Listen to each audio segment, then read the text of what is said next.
Hello, this is Empower, Support for the Voluntary Sector, and we're here at the Awards for All office in Wales talking to Sian Richards. My name's Sian Richards and I'm a Programme Manager for the Big Lottery Fund, and one of the programmes that I manage is Awards for All Wales, which is our small grant scheme. Obviously the Big Lottery Fund is the largest distributor of lottery funding in Wales. We have about 50% of the money that comes from the good causes when people play the lottery on a Saturday night. Today I'm going to talk about Awards for All Wales, which is our small grant scheme, and that's a lottery grant scheme which gives grants between £500 and £5,000 to community groups to do things in their local communities.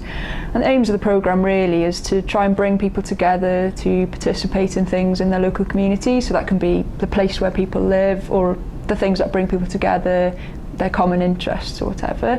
And we fund a range of different things through the programme, and they can be heritage activities, things that help people in their education or improve the quality of life, and also things that improve the local environment. And through Awards for All we can fund a range of groups, not-for-profit groups or schools or community or town councils to do things that they feel they want to do in their community. I would say with Awards for All Wales we can fund a wide range of projects and applications, and I'd say that the most common thing that we have when people make applications to us is actually that they don't fill the form in correctly in the first place, or that they might not sign the form correctly or not include all of the items that we need when the application is made. And it sounds funny, but I'd say that nearly half the applications we get, we don't have the right information at the first point of application. And whilst that doesn't mean that we don't give those organisation grants, all it means really is that there's delays, so we have to send those forms back, get the people to sign them, and they come back to us. So I'd say to try and sort of combat that, what the advice that we give normally is try and get somebody outside of your group or someone who's not been involved with the application to read through it, to check the signatures and that sort of thing. Say with the application form you'll see that we have like a checklist that says what we need to have or who should be signing what, and so it's quite good to get someone with a fresh pair of eyes to read through it and say, actually, you know, the wrong person has signed this. Other things that we have really are people applying for things that we can't fund.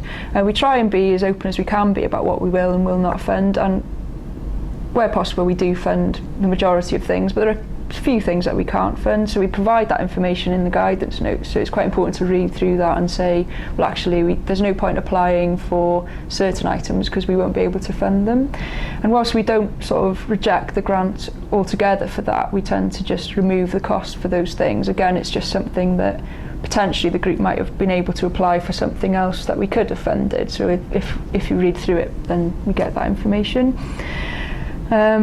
Another quite common reason that we have to reject applications is that they apply for something that they've already paid for or have already committed themselves to, so they might have already booked the hall for an event or something, so we can't give grants when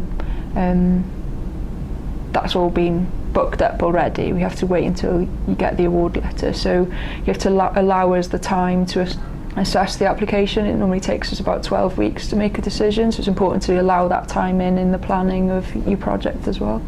Something like a small grant scheme like Awards for All Wales is actually a really good opportunity to get that first experience of having a grant and managing a grant. So far this year we've funded nearly 30% of our grants have gone to groups that have never had any grants before or never had lottery funding before. And majority of those groups are actually brand new groups, so don't have any track record that we can look at or any evidence that they have done projects like this before. So we recognise really that small grant schemes like this are a really good way of groups getting that experience and capacity together, and that then has led to quite a number of groups going on to manage larger grants through our other grant schemes in the Big Lottery Fund. So it's a really good way of getting that experience together and also being able to show other funders that you have managed the grant before. So we're willing really to take those sorts of risks on new groups if the project ideas are good, because the main thing we're looking to fund is actually good project. So if it's a brand new group that's got a really good idea and everyone's really enthusiastic about it, it's probably even better for us than a group that can show that it's done lots of things before. So it's just as valuable to us, really. Because with lottery money, it is actually public money, so we need to be able to show that we're funding things that are happening and that the right projects are being funded in the community. So, but at the same time, we don't ask for a huge amount of information. We don't expect people to be spending their entire time, recording every single thing that happens. The main thing that we'd be interested in is how the money was spent, so it's important to try and keep receipts, keep invoices and that sort of thing.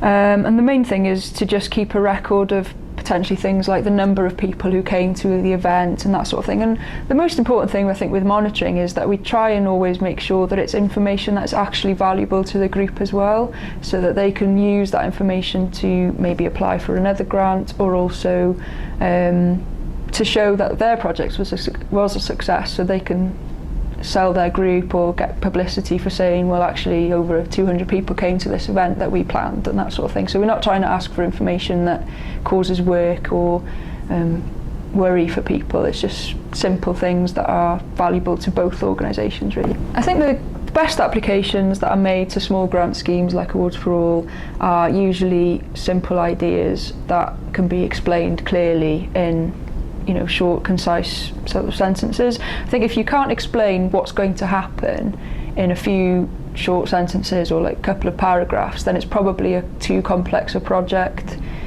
Because you have to remember that unless we can see quite clearly what's going to happen, it's very difficult for us to know that we're funding something that's going to work.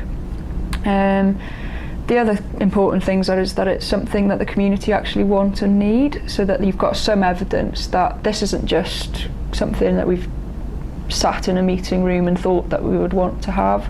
It's something that maybe is the community as a whole would want to do, and that could be obviously everyone that lives there, or a community of interest. It doesn't have to be the whole town where you live, but it has to be there's a number of people who really want this thing to happen, and also that all the things that have been considered to make sure that it is a success, so that if it's an event, that the location has been thought through, that it's somewhere that everyone can attend, that there's accessibility there, or if it means that you need translation equipment or a hearing loop, that sort of thing has been costed in as well. And the main thing again is that it's all been costed out properly, so that all the costs to make it a success have been included in the grant. And in that way, it's probably more important to ask for the right amount of money. Try not to be sort of think, oh, we better not ask for too much. It's probably better to ask for the full amount to make sure that will happen, because we might say, well, we know from our experience that you can't do this sort of project for £1,500, you need about £4,000 to make it work really well. So it's important to include all of those costs in and not feel that you're being greedy or anything. It's just that that's what you need to make it work. I mean, all the projects that we fund do need to meet our 4 main aims, but those aims are very broad. So what we're looking for really is for the groups themselves to tell us how their project will support community activity, or how their project will improve the quality of life, because we recognise really that those people out in the community are the people who know what their community needs and what will work in their community. So if they need to tell us how potentially they're providing a creche in a rural community will support skills and creativity, or will improve the quality of life for those people who live in that community. So that's the main thing really, to just try and make that link between your project and what we're looking to fund.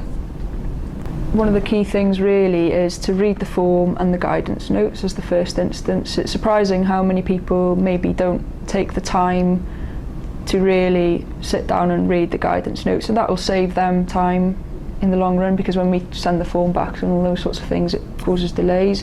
And also to make sure that what they're applying for is matching up with what we want to fund and that sort of thing. Again, try and keep it simple. If it's clear and concise, it makes it a lot easier for us to read the form. I think the main thing people sometimes forget is that we deal with hundreds of groups every week really, so we can't always know what it is that what your group actually does. So sometimes you have to explain to us quite clearly what happens, because we don't necessarily understand the first time what you're doing, and so sometimes we have to call up and say, you've said here you're going to do this, what does it mean? I would say that, you know, get advice and help from, there's loads of organisations out there that can provide support, and also talk to us. I mean, you can telephone us at any time. We have loads of information on our website that provides information on the types of projects we funded before and all that sort of thing. So there's loads of information out there, so just use it really and get that help and guidance. I would say, yeah, from Awards for All Wales, just literally don't be afraid to have a go, because we funded hundreds of groups. As I've said before, lots of them are new groups that have never had funding before. It's a short and simple form. You know, there's lots of people who can help you if there's things that are not clear. You can telephone us or use the website if things aren't clear. I mean, as I said, you know, we've funded since 2001 about 3,400 grants, over £11 million in Wales, all on small grant schemes, all for groups that are probably like yours, all for like ideas that are like yours. So that money is there for groups to use if they've got an idea that they think will help their community. Then make an application, probably, I would say.